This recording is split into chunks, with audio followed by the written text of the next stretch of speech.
All right, and welcome to Leetcode Daily, day 4 now. Day 4. So it's currently 12:39, and I have an interview in 20 minutes. So I am going to try to do something within 10 minutes to just get my brain warmed up. Let's see if we can record, plan, execute, and debug a problem within 10 minutes. Should we go for something crazy? Something stupid, greedy, jump game, heap, priority queue, reorganize string. All right, let's do perfect squares, and I'm gonna give myself exactly 10 minutes to solve this. And whatever I haven't finished by the end, then it is what it is. So that was yesterday's question. All right, let's start with day 4. So I think I'll spend around 2 minutes planning, and then or 3 minutes planning and then 7 minutes writing, if I can. You're given an integer n, return the least number of perfect square numbers that sum to n. The least number of perfect squares that sum to n. A perfect square is an integer that is a square of an integer. For example, 1, 4, 9, 16, 25 are all perfect squares. The least number of perfect squares then. Okay, so n to the power of 2, yeah. So this is 13 plus. Sure. Okay. So the question is, if I'm given a number, what's the least number of perfect squares to make this number? Okay. So what you can do is you can do some sort of dynamic programming approach where you have your array of DP, and then each item within this represents dp of I is equal to the min num of perfect squares to make this number, right? So to make 13, you can either do 12 plus 1. Okay, let's do 12 plus 1. Or you can do 12 plus 4. Or you can do, sorry, not 12 plus 4. Whatever, 9 plus 4, and then what's the next perfect square? 9, so then it's 4 plus 9, and then finally there's no perfect square that's larger than that. So you could do some sort of for loop, or like while true, and then I plus plus, find square, and then find the DP of whatever. And then if the next I squared is too large, then skip. Okay.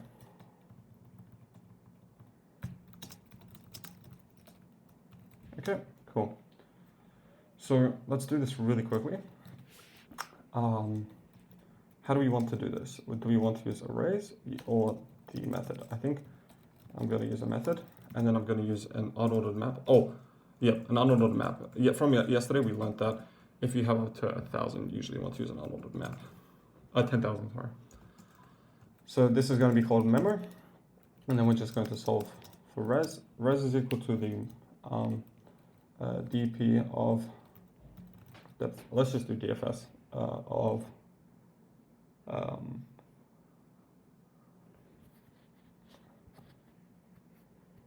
whatever. What is it?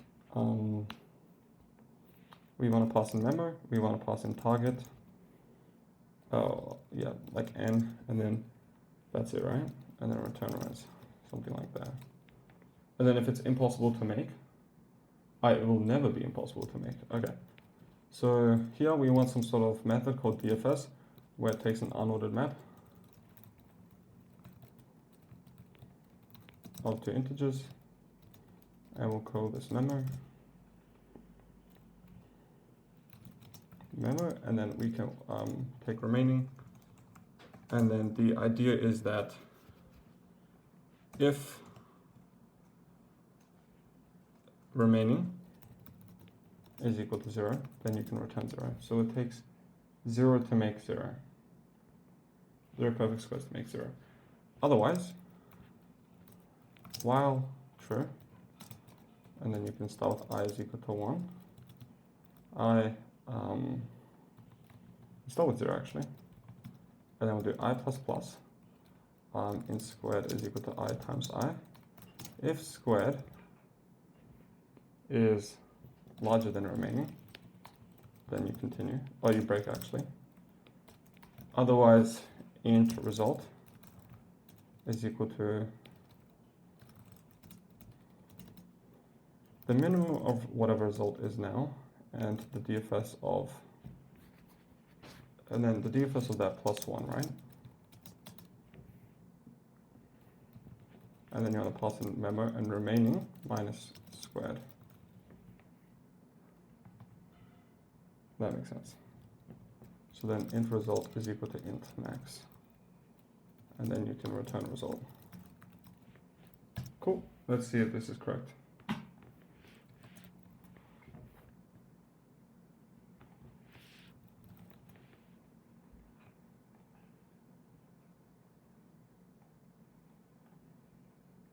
No, I thought I had it. Ah, all right. Is this too? Oh, we need to cache it. That's right. So then you would just say memo of remaining is equal to result.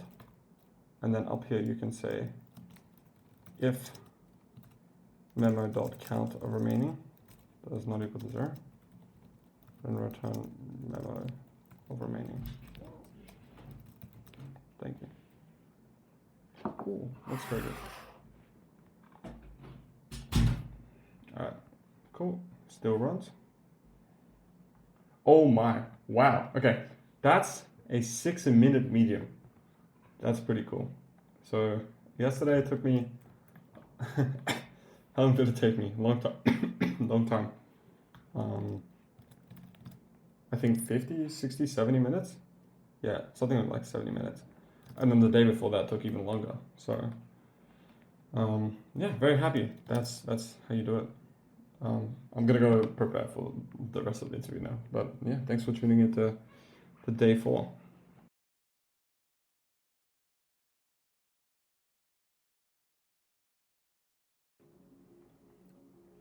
All right. Hello. Welcome to, where are we at? Welcome to day 4.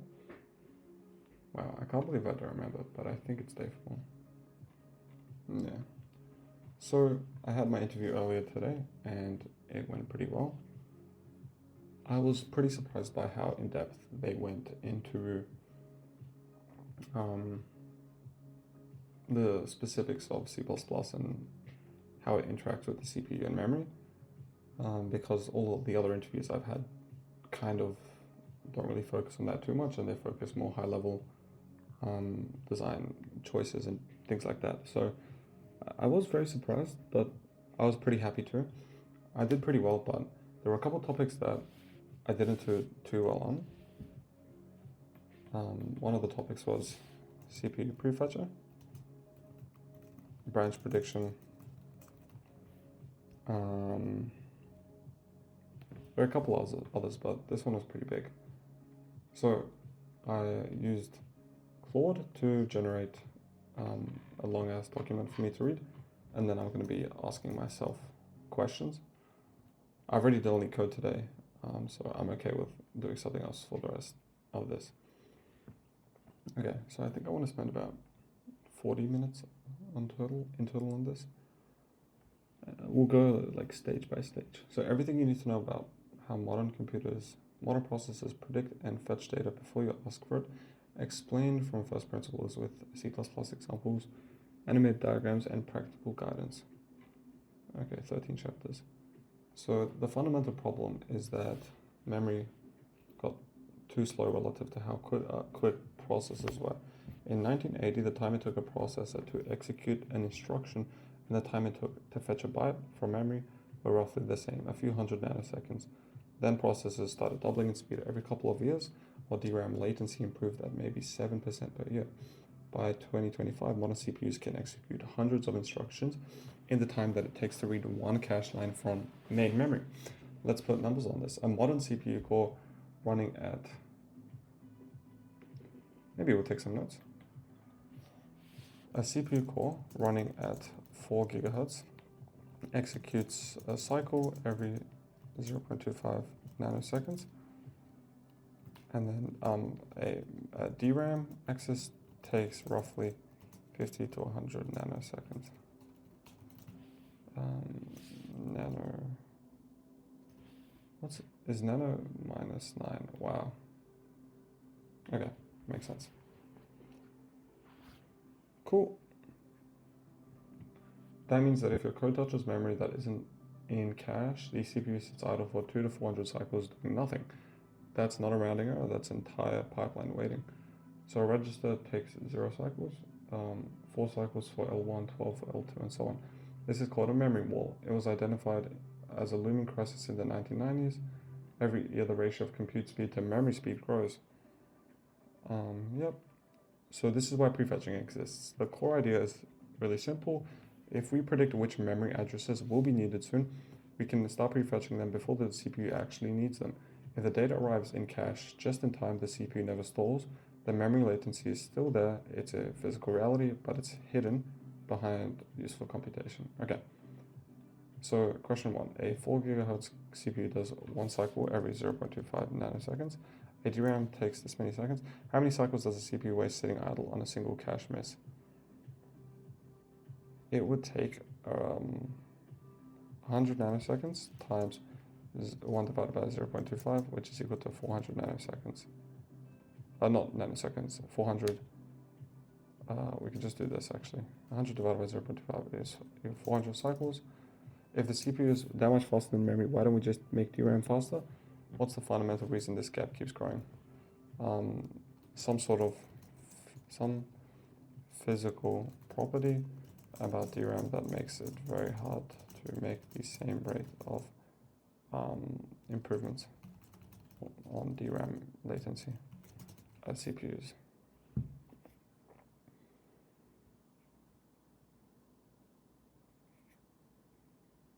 Okay. Oh, the specific things. DRAM stores each bit as a charge in a tiny capacitor. Reading means sensing that change, which takes a minimum physical time. You can't shrink the way you shrink transistor switching speeds. CPUs improve 2 times every 2 years via Moore's law. DRAM has improved maybe 7% per year. Okay, cool. Makes sense. Or maybe I'll write this down.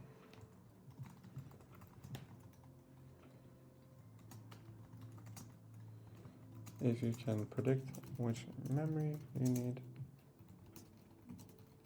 you can fetch it early. Alright, chapter 2. The memory hierarchy, a complete example. A complete picture. Modern systems have a layered memory hierarchy. Each layer is larger but slower than the one above it. Data flows between layers in a fixed size chunk. Data flows between in fixed size chunks is to exploit temporal locality, same data soon, and spatial locality, nearby data soon.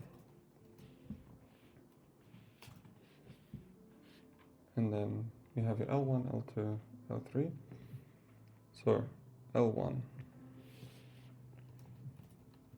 The way that L1 works is that it's the fastest memory on CPU, can access outside of registers. Yep. Sometimes split into 2 halves, but I don't think that's super important. 4 to 5 cycles for access latency, and bandwidth is enormous. 2 loads and 1 store per cycle. L1 is not shared every core. Each core has its own L1. L2. Per core, unified. What does that mean? Data plus instructions. Okay, and this is 256 kilobytes to 2 megabytes. Around 12 cycles. Yeah. What prefetcher mainly does. Into L2. Yeah. Cool.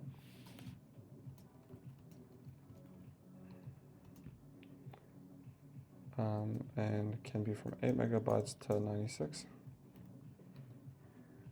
The 40 cycles. It serves double duty, so some sort of double duty. It's a cache for each core's misses and coherence filter that tracks which cores have which data. Okay.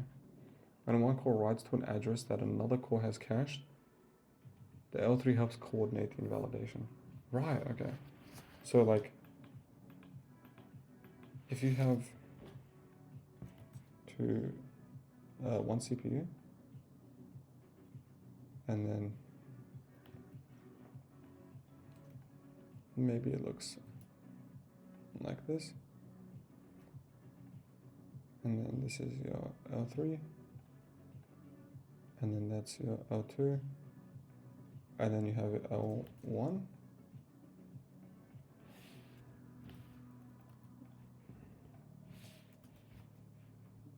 okay, L2, copy, let's actually make it smaller, and then L3,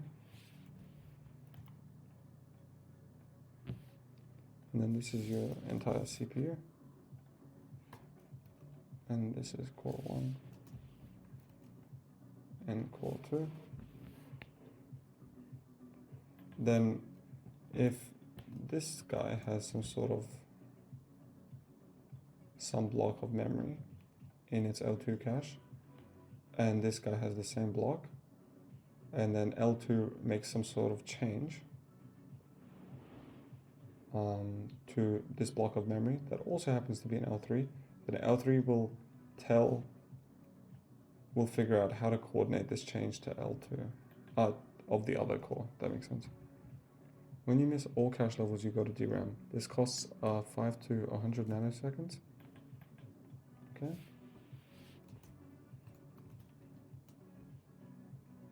Wait, 50 to 100 nanoseconds. Organized by rows and columns. Accessing data on row is cheaper.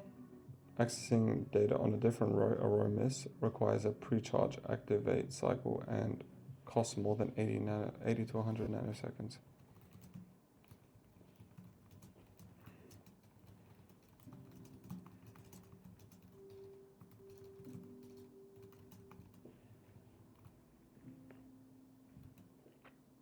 Prefetchers can keep buffers warm by issuing requests ahead of time.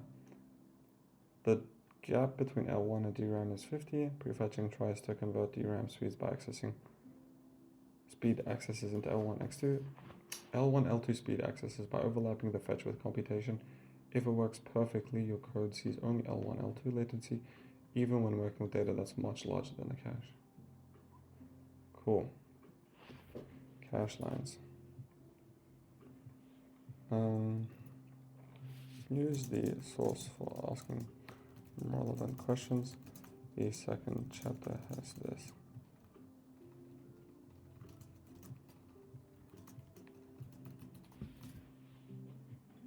Just to clarify, I do know the answer to this.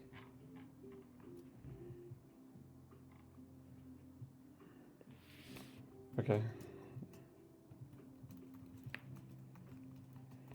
Register 0, L1 4, L2 12, L3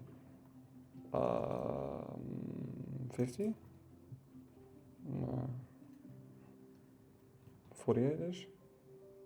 And then DRAM can take 50 to 100 to 200. Temporal locality refers to the property that when you access 1 bit of memory, you likely need it in near future. Spatial refers to a prop that if you need spot in memory, you will likely need spots that are nearby.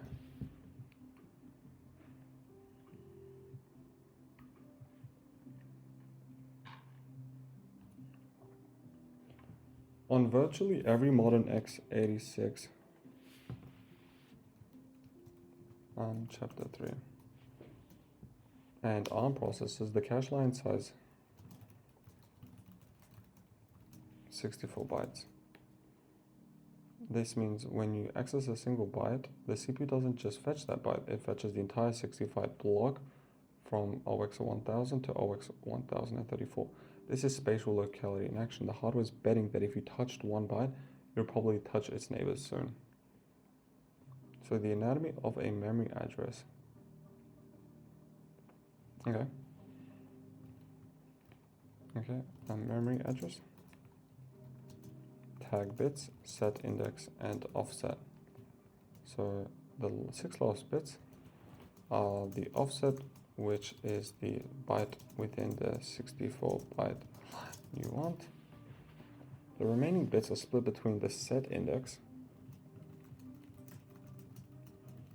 Okay, set index is row, and the tag. Confirms, what does that even mean? Confirms you found the right line. Okay.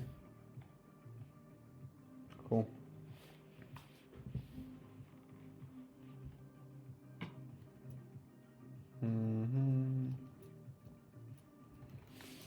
This. Let's open a different one.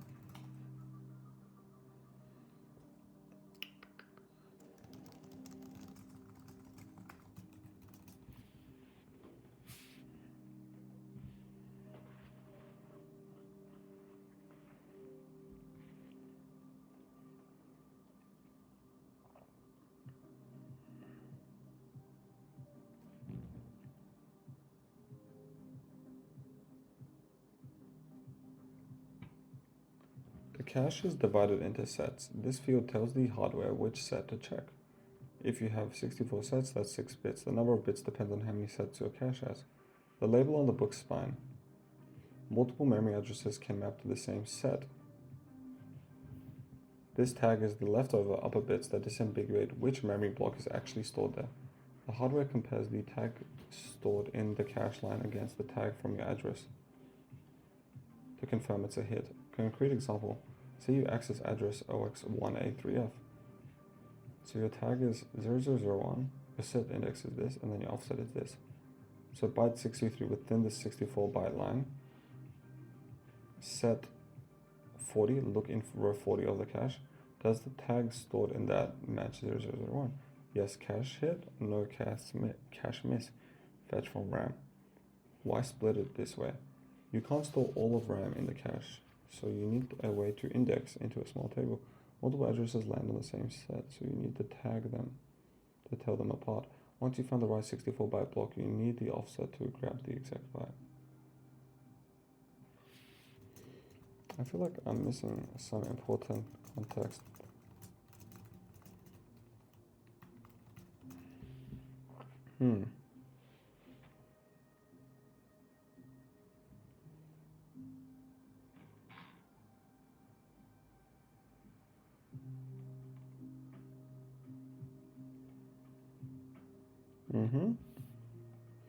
When you access the byte, the hardware fetches the entire 64 byte block surrounding it.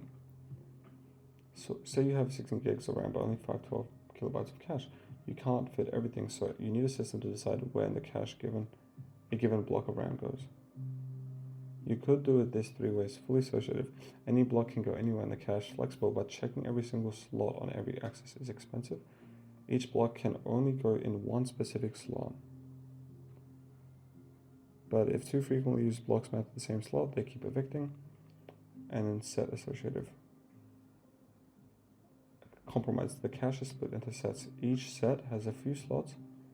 A block maps to only one set, but can go in a slot within that slot. You only compare 8 tags instead of thousands. So offset is which byte within the 64 byte chunk you want. Set index is which set does this address map to.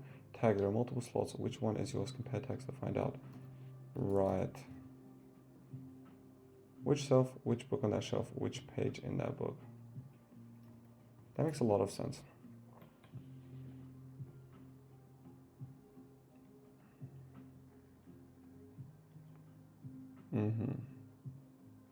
Prefetching always operates on cache line granularity. You can't prefetch half of a cache line. Whenever hardware prefetcher detects a pattern, it's detecting patterns at cache line boundaries.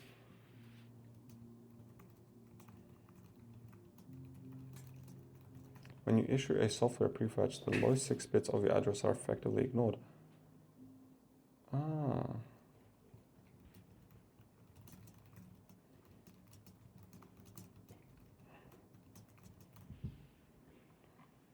Oh, but this is only for software prefetch. Why 64 bytes matters for your code? Consider a struct with 2 frequently accessed fields and 1 rarely accessed field. If the struct is 128 bytes, the hot fields might end up on different cache lines. Accessing both would require 2 cache fetches instead of 1. This is why data-oriented design and structure of array layouts matter so much. They pack frequently accessed data together on the same cache line. Right.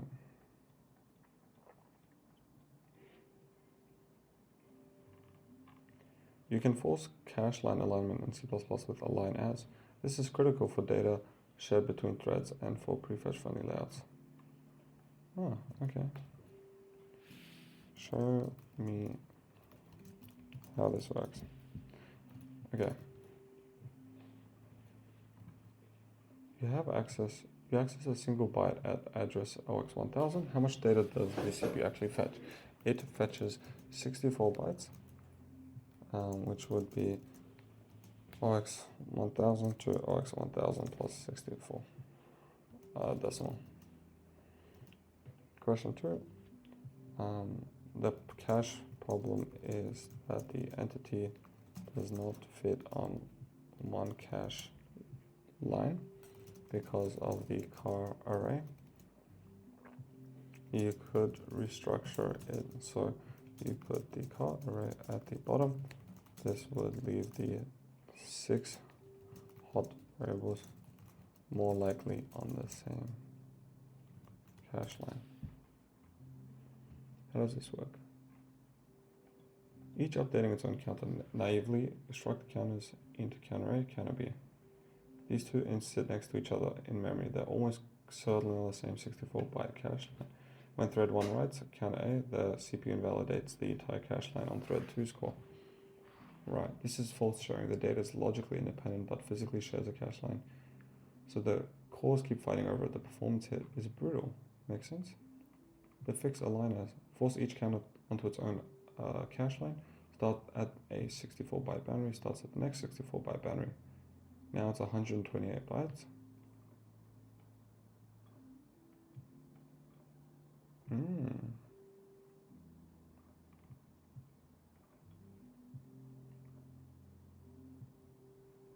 Cool.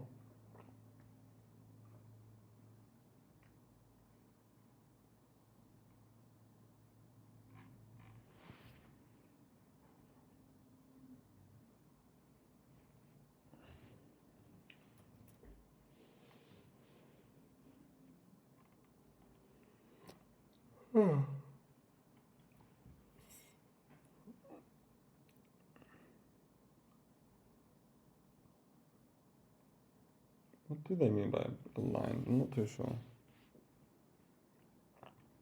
I suppose it makes sense. Or, yeah, you could also do this.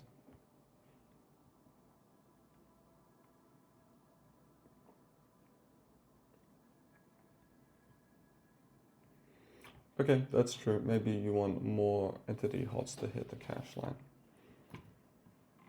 What is prefetching? Think of it like this. You're reading a book and someone is handing you pages. Without prefetching, you finish page 7, ask for page 8, and you wait while they go retrieve something from the shelf. Prefetching is the act of bringing data into the cache before the CPU needs it, so that when the load instruction executes, it hits cache instead of stalling for hundreds of cycles. Think of it like this. You're reading a book and someone is handing you pages. Without prefetching, you finish page 7, ask for page 8, and wait while they go retrieve it from the shelf. With prefetching, while you're reading page 7, someone notices that you've been reading sequentially and goes to grab page 8, and maybe 9 and 10 in advance. When you're ready for page 8, it's already in your hands. There are 2 fundamental categories. So prefetching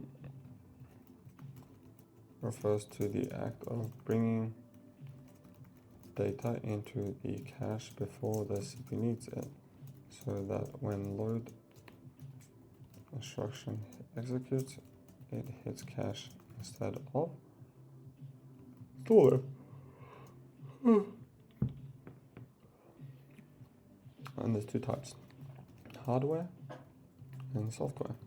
So hardware is built into the CPU. It detects sequential and strided by monitoring cache misses and load addresses. Zero code changes are needed. Works great for how regular predictable patterns can't help with irregular access. Software, explicit instructions inserted by the programmer tell the address, can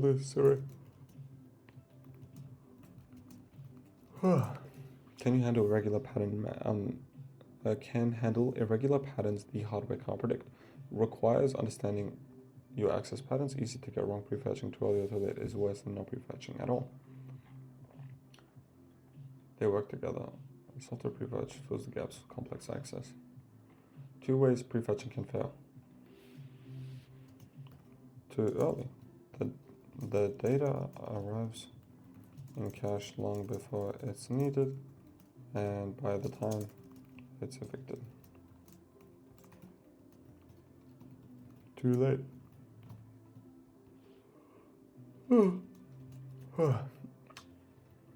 It should so close to the actual load that the data hasn't arrived in. Stalls just for slightly less cycles. Nice.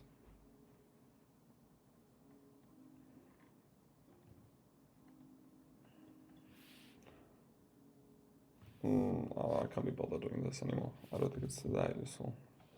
I'm going to prioritize the things that are useful right now. Chapter 5. Hardware prefetching. So how does the CPU do it? Modern CPUs contain multiple hardware prefetchers running simultaneously, each tracking different patterns. Understanding this lets you write code that helps, or at least doesn't hinder them. Every CPU vendor has their own hardware prefetcher designs, and the details are proprietary, but the general principles are well documented and consist across architectures. The simplest prefetcher, when cache miss occurs on line n, it speculatively fetches line n+1, and sometimes n-1. This works because sequential memory access is the most common pattern in computing. Arrays, buffers, strings, blah blah blah. Intel calls this DCU prefetcher or JSON line prefetcher depending on the exact mechanism.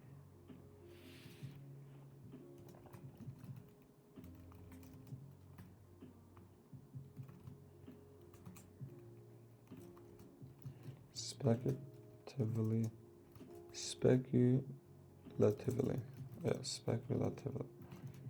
fetch and n-1 on a cache miss.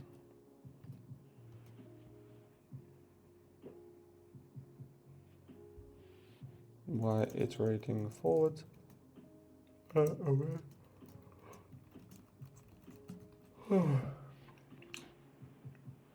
Okay, let's try the prefetcher. This is the workhorse because it tracks load instructions by the instruction pointer, the address of the load instruction in your code. If it detects consistent thread,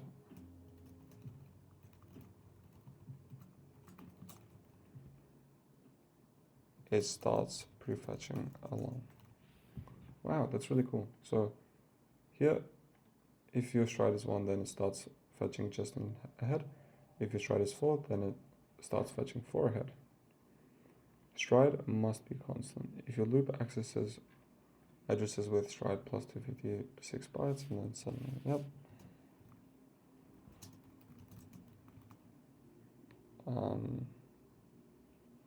Breaks has to relearn. Yep. On Intel, the can typically detect strides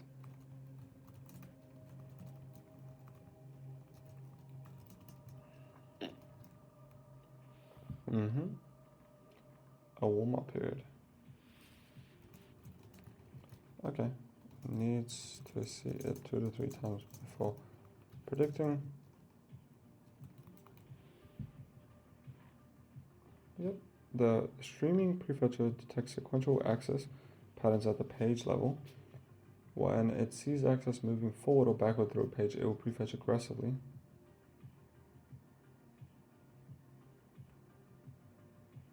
Okay. Streaming prefetcher works at the page level, 4 kilobytes. It will prefetch a header aggressively, often 8 to 20 cache lines ahead. Since Haswell can track up to 32 concurrent streams, this means hardware can handle 32 independent sequential scans through memory. Wow. Very cool. Spatial. Some CPUs have spatial prefetcher that operates in 128 byte pairs. It automatically fetches paired adjacent lines. I wonder why. How is this useful? How is this useful? It seems arbitrary. What they can't do. Linked list pointers, okay. Tree node pointers or hash table. If the next address depends on the data you just loaded, data dependent access patterns, B of I, very large strides. Without prefetching, the CPU stalls on every cache miss. So request blah blah blah blah blah, okay, use blah blah blah blah blah blah, and so on. With prefetching, you prefetch B, and then while you're loading A, and then you compute A, and then you can immediately load B in one hit. Look at the difference. Wow. Load B can't even begin until compute A finishes, then it stalls for 5 seconds. With prefetching, the fetch for B's data was issued early and runs in parallel with load A. Compute A. By the time load B executes, the data is already in cache. Total time drops from 13 cycles to 9. That's a 30% speed up. Cool.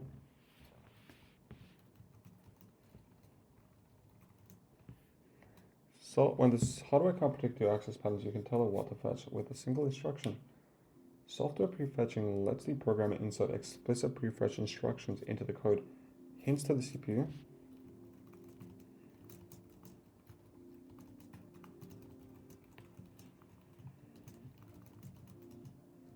Never required. Required, and CPU is free to ignore them. Can dramatically reduce access patterns. The most portable way to issue a software prefetch is built-in prefetch.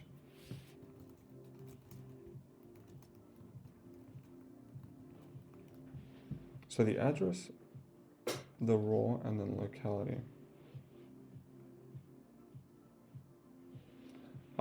RW, read or write, okay. And then locality, non-temporal, temporal. Wow, so you can actually tell it where you want it. Very cool. If you're targeting x86 specifically, the SSC intrinsics give you more explicit control. prefetch, address, and then hint. Okay, understanding the locality matters. You use T0, data will be used very soon and possibly reused. T1, data needed soon but not immediately. Or L3, data needed eventually but don't pollute L1 and L2. NTA, minimize pollution, streaming data, use once then never again. NTA is particularly important.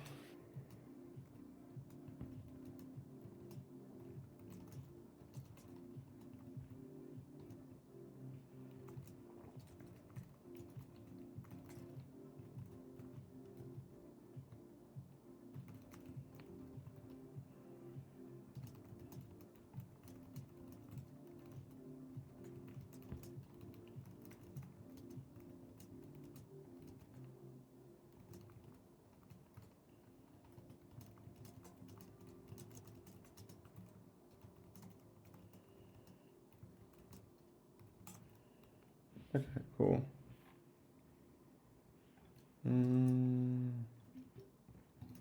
Let's look down. I don't fully understand NTA.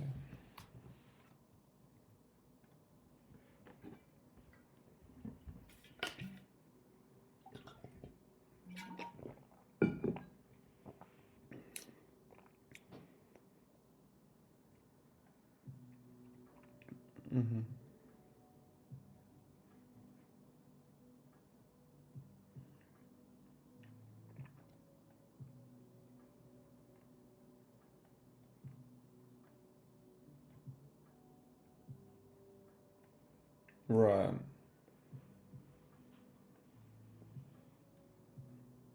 Okay. I'm happy I went to go check that. The prefetch W instruction. When prefetching data, you intend to write, you need to use this one. This acquires the cache line in modified or exclusive state, avoiding an extra round trip to upgrade from shared state when the actual store happens. On multi-core systems, this can save 50 cycles per write if the line was in another core's cache.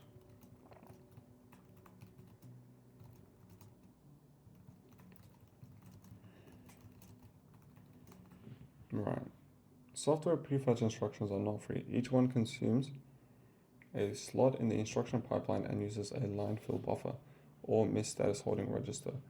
On Intel, you have 10 to 12 LFPs per core. If you issue more prefetches, then the hardware can track the extra ones are silently dropped, or worse, they stall the pipeline waiting for a free LFB.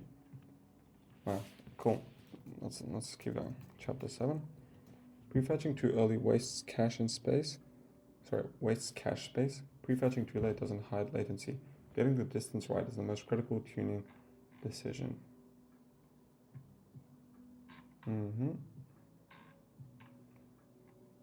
I guess I'll look at the practical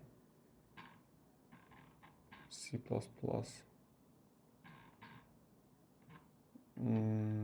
Is it even worth going in order anymore?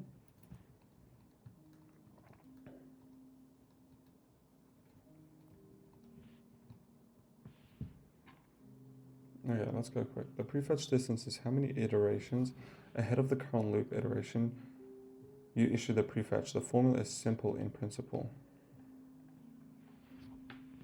Prefetch distance, how far ahead of current loop iteration you issue a prefetch. Okay, so D is equal to L over S, where D is equal prefetch distance, there's a memory latency, S is equal cycles per loop iteration. So if your loop takes 20 cycles of compute per iteration, and an L2 miss costs 200 cycles, then you need to prefetch 10 iterations ahead. This gives the memory subsystem 10 times 20 cycles to deliver the data exactly enough to cover the latency. Worked example. Prefetch distance.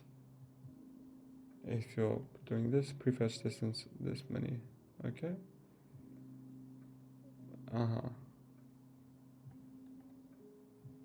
Okay. Why formula is a starting point, not an answer. In practice, S is rarely a constant. Yeah, exactly. That's what I was thinking.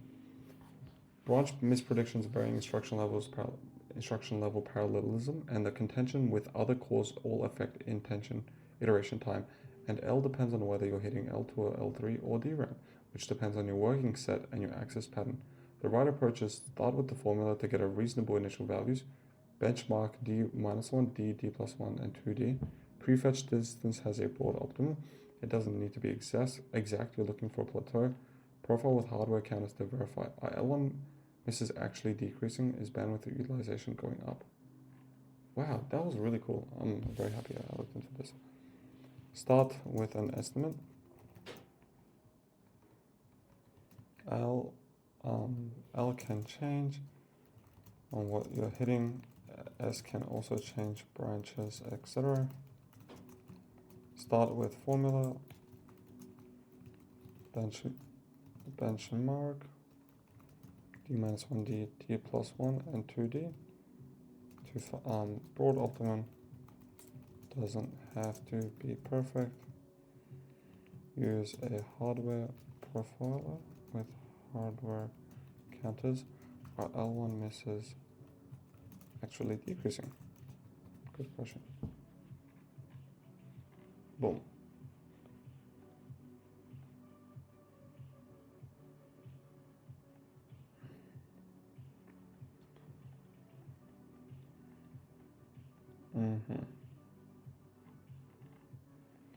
Practical C++ patterns. Theory becomes useful only when you can apply it. Here are the patterns that matter most in systems code. Pattern 1, simple array scan with prefetch. The most basic pattern, even though the hardware prefetcher handles sequential access well.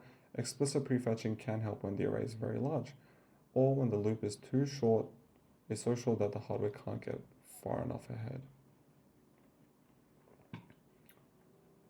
8 doubles ahead, 64 bytes, 1 cache line.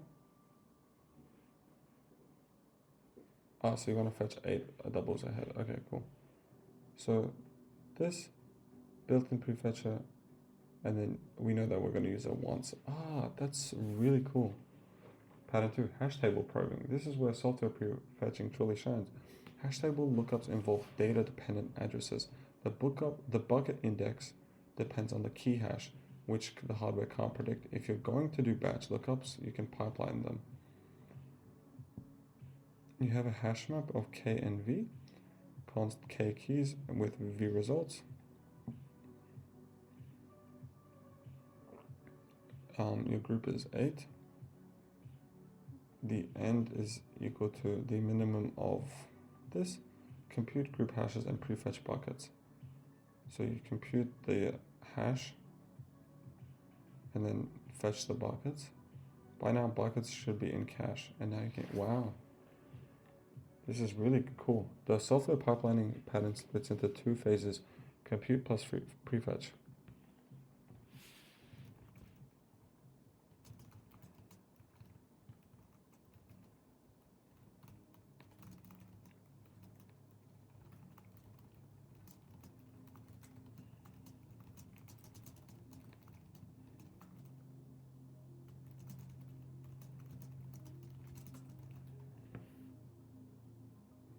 Google's Swiss table and Facebook's F14 hash maps both use variants of this technique. Pointer chasing.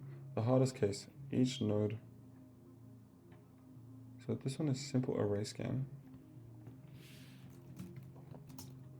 And this is hash table probing.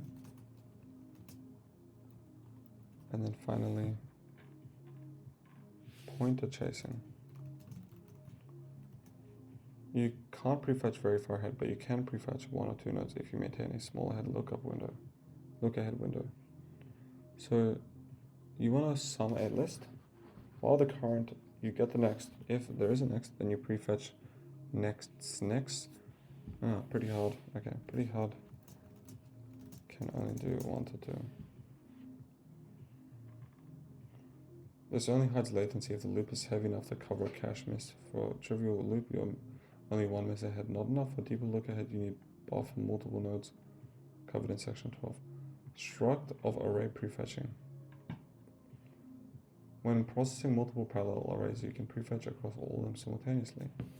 X, Y, and Z float Vx, Vy, and Vz. So this is your size.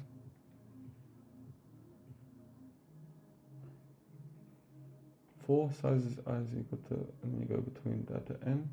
If you can, then you prefetch read and write permissions. Wow, that's really cool. Don't prefetch every array. Focus on the ones that are causing cache misses. So what's this, like struct of array prefetching?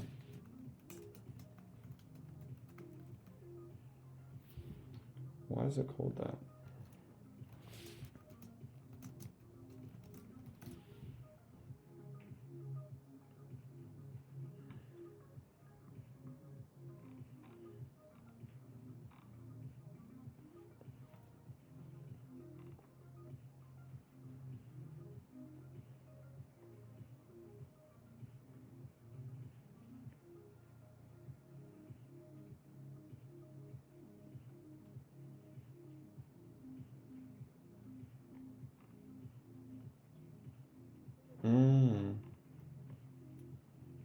Cool. Every prefetched cache line displaces an existing one. If the prefetched data isn't actually used or isn't soon enough, you've evicted useful data for nothing. This is cache pollution. This is especially dangerous with T0, which prefetches into L1. L1 is tiny. Prefetching aggressively into L1 when your working set is much larger just churns the cache. Use T1 or NTA. Memory bandwidth is finite. On typical desktop, you have 30 to 60 gigabytes per second of DRAM bandwidth shared across all cores.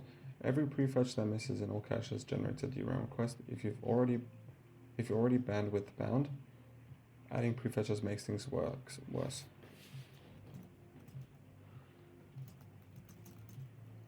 Cache pollution, trivial.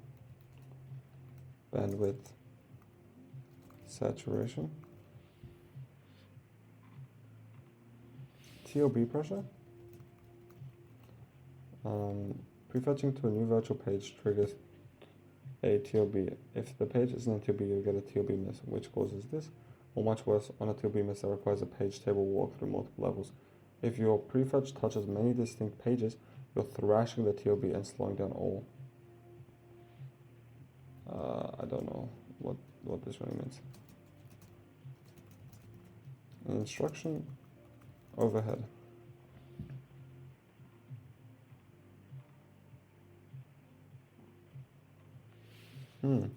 On simple loops,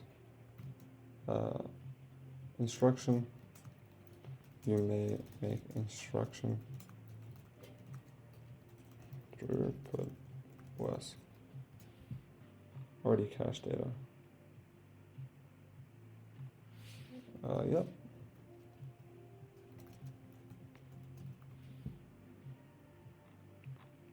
Measuring and profiling. Okay, I don't need to read this for now. Cool.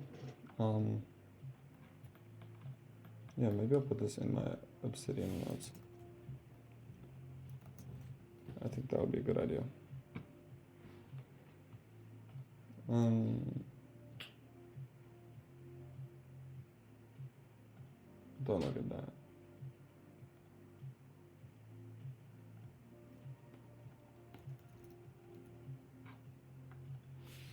CPU prefetching. Cool. Now, whenever I get another prefetching question in an interview, boom, I can immediately say the CPU does two types of prefetching. There's two types of prefetching, sorry. There's the hardware and software.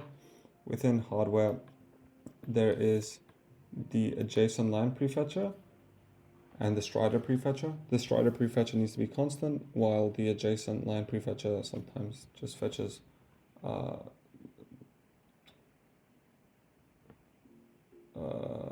cache lines that are near. That makes sense, I guess.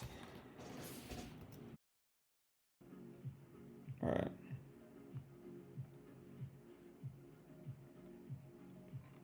So I guess I'm pretty motivated to make a plan. So 10th, 11th, 12th, and today was the 9th. So today I did CPU prefetching. Tomorrow I want to do cache, I think. I want to go pretty deep into the cache. I want to interview with Red tomorrow. And hopefully get my OA for another firm. I also want to practice, maybe I'll start doing one practice Linux scenario daily. Let's see, practice one Linux scenario, maybe continue daily. And I think some C++ practice is good too. So let's implement a vector, a templated vector. And then maybe also read a, yeah, let's also revise copy elision. Yeah, I'm having lots of fun learning about C++ and computers and things like that. Honestly feel like I could get pretty good at this if I keep studying. I'm already like I think like I'm enjoying it enough to learn it pretty quickly, and then if I can fully apply myself and get, you know, the habits that I need and the discipline, then I think I can become a very like scary candidate for other people, but not just for the candidacy, but also just because I want to be a good developer, and wherever I work, I want to just, you know, be a good employee there and just do this properly, right? So, and I just enjoy it too. So, yeah, hopefully, I'll keep going with all of these habits. I can't really say hopefully. I just should. I just have to do it. So tomorrow I have to do these things. That's my plan. And then let's say 2 Leetcode videos. Yeah, that makes sense. And yeah, I'm just really excited to see where this goes. I'm really really excited to see if I can build some habits that, you know, I can keep for a couple months or years, and at that point you're just going to be insane at whatever you do. You'll be so good at it. So yeah, let's keep it up.